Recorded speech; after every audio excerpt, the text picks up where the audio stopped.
to the war if we don't get the British pushed back in. So Patton turns in that direction and heads to go help battle the Bulge. And as he turns, he's really kind of ticked off in several ways, because at this point in time, we have superiority over the Germans. Now, our tanks, there's 12 major tanks involved in World War II. The Sherman tank that we had was number 9 out of the 12. It's not really a very good tank, but it's all we could throw together. So the Germans had Tigers and Panzers and all these, and they just pounded us. But our Air Force had been pounding their tanks. So the way we wiped out German tanks was P-47s, P-51s. We just blew up their tanks. And then our tanks were used to take out machine gun nests and take out, soldiers. And so that's a pretty good use for the Shermans. Well, the problem is Patton hadn't been able to get the planes in the air for nearly 6 weeks because it's rained every single day. This is in the winter in Europe. Snow's coming down, they can't get the planes off the ground. So he's losing a lot of soldiers he didn't think he should lose. And he's really ticked about it. So he called his chief of chaplains in. At that time it was Colonel James O'Neill. He's General James O'Neill by the end of the war. He's a chaplain for the 3rd Army. And Patton looks at him and says, "Chaplain, you got a prayer for weather?" And Chaplain said, "I don't know, sir. Let me check." He went back. He said, "I checked the prayer books. Don't have a prayer for weather, but I'll write you one." He said at that point, Patton turned his back on him, walked over to the opposite wall, put his hands behind his back, looked out the window. It was pouring down rain. And Patton said, "Chaplain, do our soldiers pray?" O'Neill said, "Sure they do. We've got chaplains. We have services." He said, No. The chaplains are praying. Do the soldiers pray?" He said, "Well, there's no atheists in Foxhole. Yeah, they pray." He said, No. He said, "I've got 250,000 troops. I want every single one of them praying. I want our soldiers praying." And so what happened was the chaplain came back with a prayer card, and it was distributed. And this is the prayer card. It's very rare. We have an original. This is the prayer card, and on the left side it's got Christmas holly, because this is how they spent Christmas of 1944. They were in the Battle of the Bulge. And so it's got Christmas. But here's the prayer. "Almighty and most merciful Father, we humbly beseech Thee of Thy great goodness to restrain these immoderate rains with which we have to contend. Grant us fair weather for battle. Graciously hearken us as soldiers who call upon Thee, that armed with Thy power we may advance from victory to victory, crush the oppression and wickedness of our enemies, and establish Thy justice among men and nations. Amen." So that's the prayer that's going to go to 250,000 soldiers. On the back it has Patton's signature. It has Merry Christmas on the back. What a weird thing to say, Merry Christmas in the middle of a war. But this is where they spent their Christmas. And a lot of people don't think of Patton as a guy of prayer, but he was. He was a very coarse guy, but he's a very religious guy, very God-fearing guy. As a matter of fact, he did Sunday schools. He taught Sunday schools. A strange thing, Patton teaching kids in Sunday school? Absolutely. And it's interesting. We're told by his staff that as he went across Europe, just pushing the Germans in front of him, as he would go from town to town, and back then those churches would be what we call high churches. In other words, there's going to be a lot of statues inside and a lot of formality. And so you walk in and there's statues of Jesus, there's going to be statues of Moses and statues of the saints. And as Patton would go from town to town, he would stop at the church. And he would take his helmet off, walk inside the church. He'd walk inside the church. He'd take his helmet off, helmet on an arm, and he'd stand in front of Jesus, and he would brief Jesus on what had been going on. And he said, "Here's what we did last week. We whooped the Germans over here, and here's where we're going to be next week, and we really need your help next week." And so he would brief Jesus just like he was briefing Eisenhower, and he did this church after church after church. And so what happened was now he's frustrated. He's called in Chaplain O'Neill, and he's got this prayer done. And so as he comes in to set up for the Battle of the Bulge, he comes into Luxembourg. And in Luxembourg, there's a church, and he stopped at Luxembourg to go into that church, and his staff went with him. They stood off the side, just like they always did. And as he was at church, his prayer was really different. He's angry. He's frustrated. He's lost thousands of lives he didn't think we needed to lose. And so he stands in front of the statue of Jesus and cusses Jesus out, literally. He's really mad. He just lets Jesus have it. He said, and here's part of his prayer. By the way, this was painted as a result, because this is what the staff saw, and this is what they had. This came out in 1947, right after the war. And here's part of the prayer. They wrote it down, and he says, "Sir, I can't help but feel that I have offended you in some way, that suddenly you've lost all sympathy with our cause, that you're throwing in with von Rundstedt and this paper-hanging God," which is Hitler. He was a paper hanger. He says, "You know without me telling you that our situation is desperate. Sure, I can tell my staff that everything is going according to plan, But there's no use telling you that my 101st Airborne is holding out against tremendous odds in Baston. He says, without your cooperation from a weather standpoint, I'm deprived of an accurate disposition of the German armies. And how can I be intelligent in my attack? Okay, that's the prayer. I've edited the rest of the prayer. He says, all this probably sounds unreasonable to you, but I've lost all patience with your chaplains who insist that this is a typical winter and you're just going to have to bear through the winter. He says, you've just got to make up your mind whose side you're on. He said, you must come to my assistance so that I may dispense the entire German army as a birthday present to your Prince of Peace.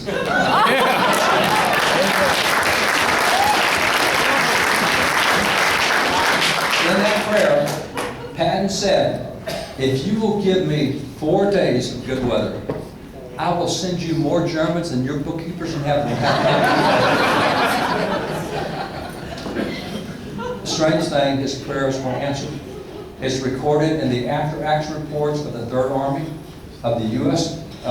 Army reports. It's recorded by the Allies. They said the great miracle happened. They had 6 days of complete, open, clear weather, and the forecast called for rain and for snow and for bad weather. And they got 6 days. They got their planes up in there. They went and blew up all the German tanks, and they took everything back. And that is what led to the end of the war, because at that point, Germans have lost their capacity to resist.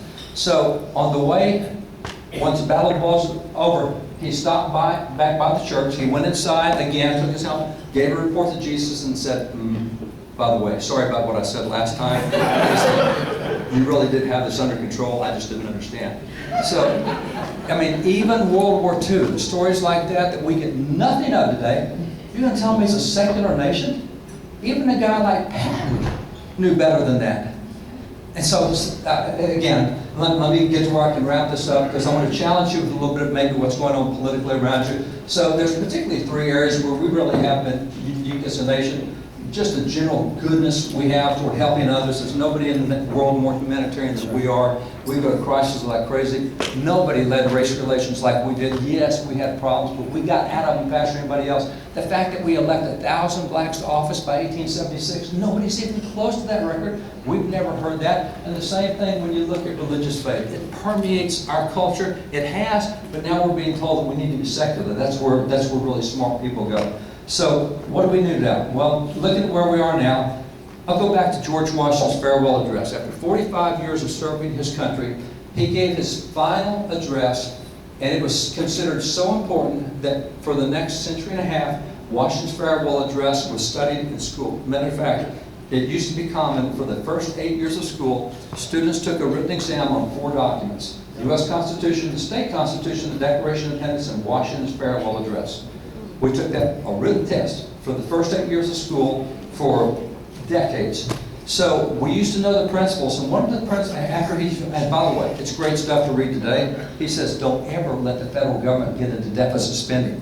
What a great recommendation. I mean, his recommendations are really quite, but he closes this way. He says, political prosperity. We all want political prosperity. We want politics to prosper and do well. We don't want the bickering and fighting and polarization we got. We want it to do well. He said, of all the dispositions and habits that lead to political prosperity, if you want your politics to prosper, he said, religion and morality are indispensable supports. That's interesting. The more,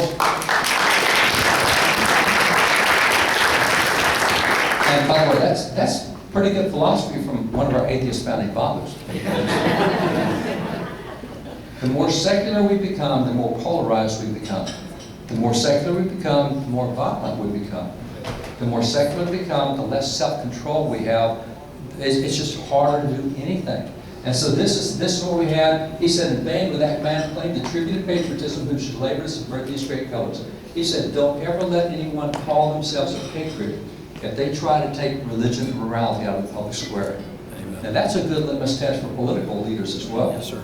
You can't call yourself a true American if you're trying to destroy the very things that made America, that made her strong, and that made her prosperous. That's not a patriot. So with that framework, what happens when you get in politics? You get a lot of fights. The 9 years I led party in Texas, how do I want to say this? I spent more time fighting Republicans than I did fighting Democrats. And that's an unfortunate thing, but that's human nature. Let me take you to George Whitefield. He's the first Great Awakening. George Whitefield, remarkable thing that he did in the first Great Awakening. He preached 18,000 sermons over 34 years, and he preached in open fields to 10, 20, 30,000 at a time. And it's interesting, 80% of all Americans physically heard him preach a sermon. It's miraculous. Now, considering there's no media back then to speak of, no mass media, no anything, how did 80% of people hear? Because he was in 80% of the communities in America giving that message.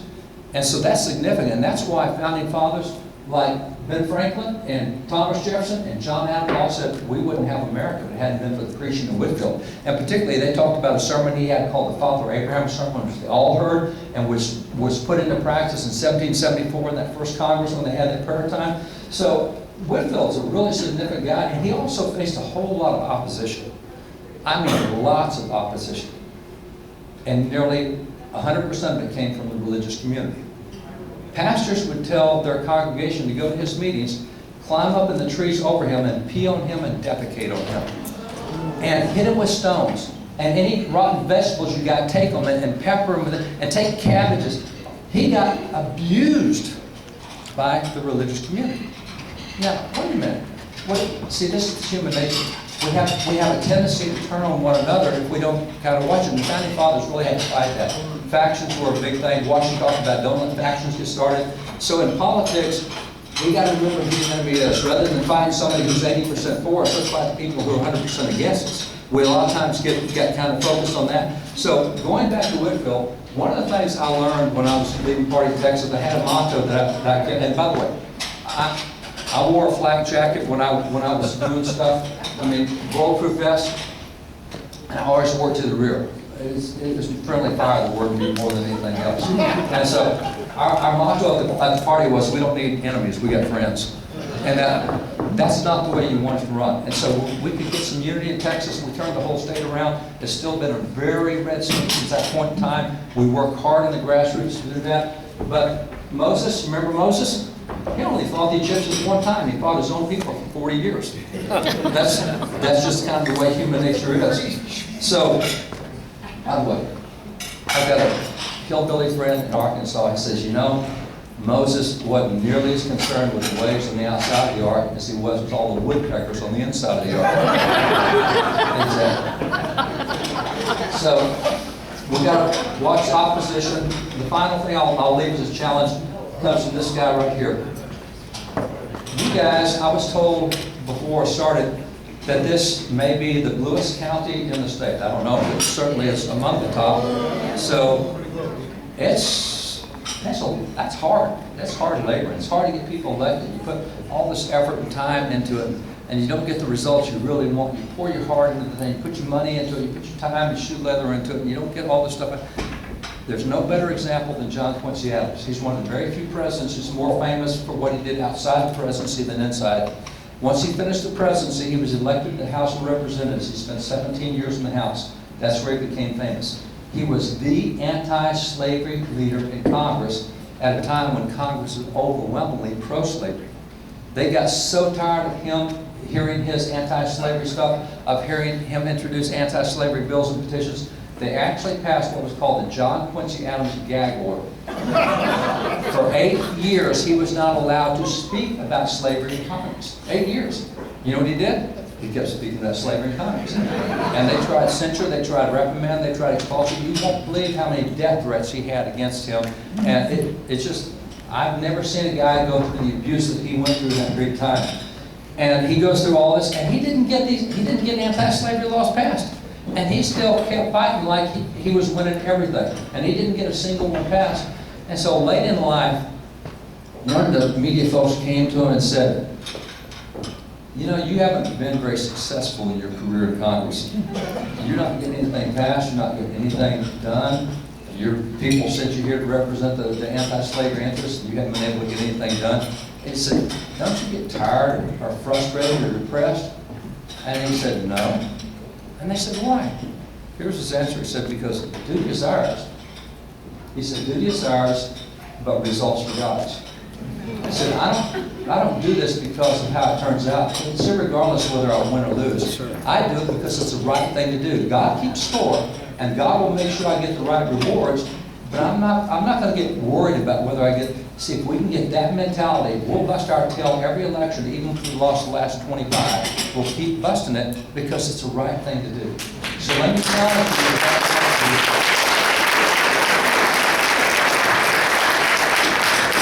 If this stuff is new to you, we've got some books up here. One called The American Story, covers the Founder's Bible. We actually show the Bible verse the Founding Fathers used to create public policy. We've got a lot of stuff on the website as well. But thank you guys for letting me share with you. God bless you.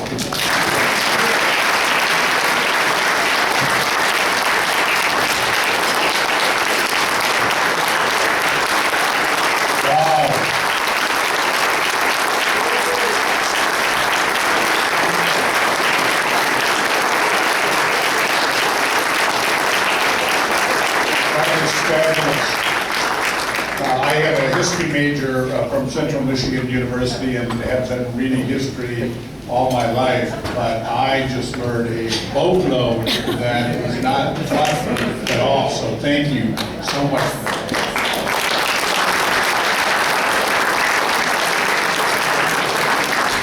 I'm so glad these young people have had an opportunity to hear all of this, and you never know among these young people which one is the budding influencer that is going to take this message out and make a tremendous difference across the country. And as I wrap up, I look out across this group, I see this excitement and the, like you said, probably the bluest, or certainly among the bluest counties in the entire state of Michigan. What a fabulous event this has been. With that, I want to introduce our housekeeper, who's got a few housekeeping items. So thank you again for having me as your MC tonight.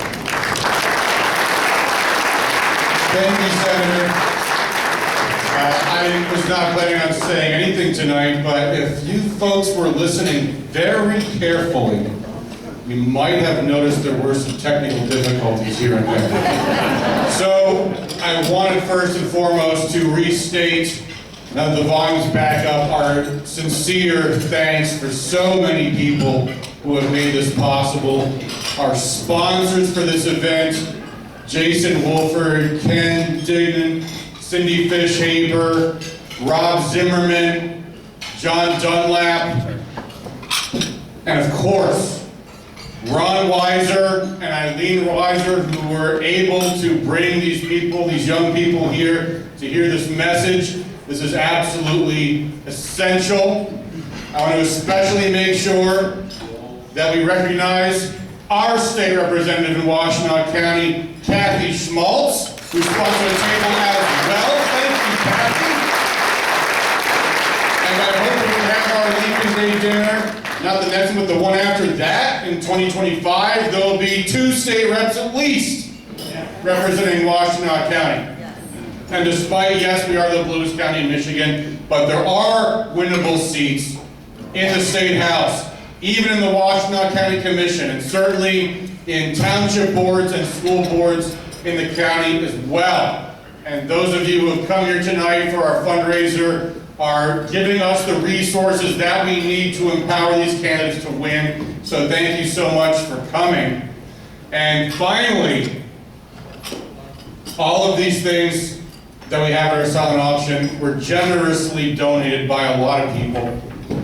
And all of these bids go to support the county GOP. Some of these things are one of a kind that you can't find anywhere else. Some of these things you could buy in a store, but bidding on them is more affordable and benefits the county GOP. So if you haven't already done so, please use your phone. There are QR codes on your tables, on the auction tables, where you can register, you can bid on things. The bidding closes at 9 p.m. And you can take the items home as long as you pay for them. And seriously, we know that there is a political price that businesses might have to pay for being associated with the Party of Freedom, strangely. That includes this wonderful country club polo field, which donated golf outings to our silent auction and gave us the use of this wonderful place. That includes Life is Sweet, the bakery in Milan, who is delivering your desserts right now. That includes the Ugly Dog Distillery in Chelsea. These are businesses that put themselves on the line to support us. So I encourage everybody to thank them, to support them as well. And as you look around the room, go please to all of the tables at the silent auction. Look and see who donated Ann Arbor stamps and coins. There's a lot of them out there.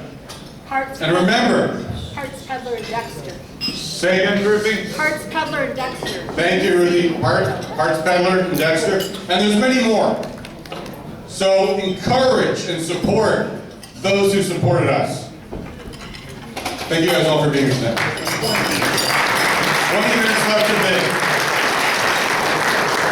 Eric, do you want to close us out? You're next chair. Sure, yeah. All right. I can't thank you enough for coming. I can't thank you enough for coming, and the microphone works. I'm very happy about that. The bar is open.